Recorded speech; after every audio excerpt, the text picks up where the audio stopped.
Kannur central ജയിലിൽ hashish oil പിടികൂടി. ഒന്നാം ബ്ലോക്കിലെ തടവുകാരൻ മനോജിൽ നിന്നാണ് ഹാഷിഷ് ഓയിൽ പിടികൂടിയത്. കണ്ണൂർ ടൗൺ പോലീസ് കേസെടുത്തു.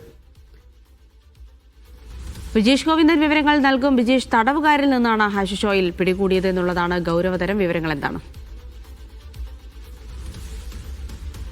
6-ാം തീയതി, അതായത് മിനിഞ്ഞാന്നാണ് ഇത് സംബന്ധിച്ചുള്ള ഒരു പരാതി ഉയരുന്നത്. അന്ന് കണ്ണൂർ സെൻട്രൽ ജയിലിലുള്ള പുതിയ ബ്ലോക്കിനകത്ത് ജയിലധികൃതർ പരിശോധന നടത്തിയിരുന്നു. പരിശോധന നടത്തിയപ്പോൾ അതിലെ അന്തേവാസിയായിട്ടുള്ള മനോജ് എന്ന് പറയുന്ന ആളുടെ മുറിയിൽ വെച്ചാണ് ഇത്തരത്തിലുള്ള ഹാഷിഷ് ഓയിൽ കണ്ടെത്തിയത്.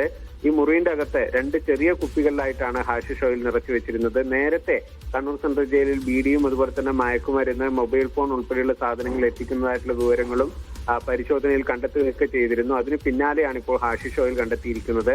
സമീപകാലത്ത് ആദ്യമായിട്ടാണ് ഇത്തരത്തിൽ ഹാഷിഷ് ഓയിൽ കണ്ണൂർ സെൻട്രൽ ജയിലിലെത്തി പരിശോധനയിൽ കണ്ടെത്തിയെന്ന വിവരമുണ്ട്. ഇതിന്റെ അടിസ്ഥാനത്തിൽ Kannur central jail superintendent town പോലീസിൽ പരാതി നൽകി. ടൗൺ പോലീസ് ഇത് സംബന്ധിച്ച് കേസെടുത്ത് അന്വേഷണം ആരംഭിച്ചിരിക്കുകയാണ്. ജിൽസു.